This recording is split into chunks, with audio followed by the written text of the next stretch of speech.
Hey everybody, welcome to my channel. I am Ash the OT, and if this is your first time tuning into my channel, this is a channel that is full of activity ideas and strategies and tips to help parents become the experts of their own child, especially during those early childhood ages. I have been doing a lot of sensory related videos lately, so make sure you check out my sensory series, as well as some DIY sensory tools and activities you could do at home with your child.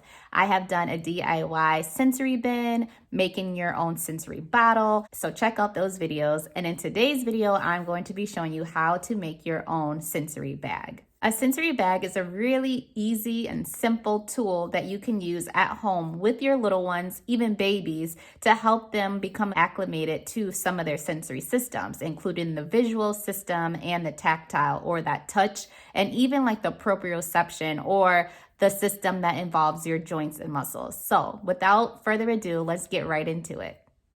First, let's gather our supplies. You will need a clear plastic bag, such as this freezer bag, some styling clear gel, some pom-poms or other creative things to add inside of the bag, such as these beads.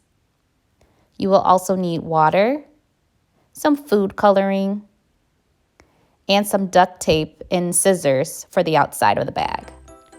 So for the first step, you will want to start adding in whatever little materials you have gathered for the inside of the bag. Here, I'm just adding in the colorful pom-poms that I showed you. I'm also going to add in some of those beads. Next, you're going to want to pour in some water to your bag and the materials. So pour just enough that it covers the bottom of the bag so far.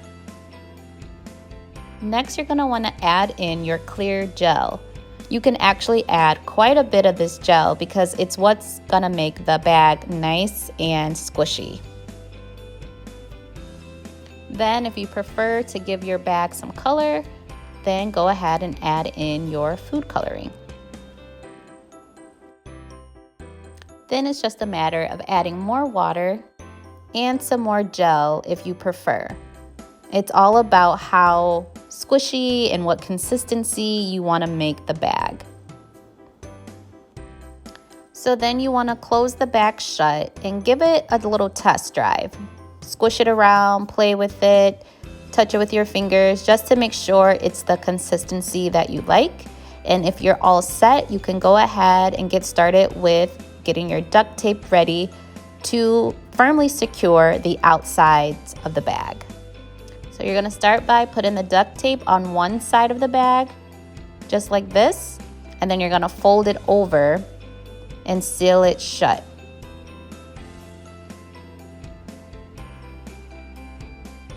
You're going to continue to add the duct tape to all four corners until it looks something like this.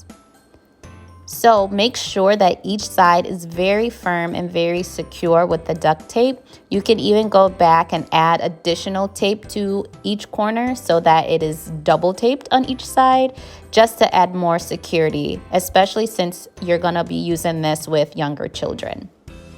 And there you have it, folks, a sensory bag, so simple and easy to make.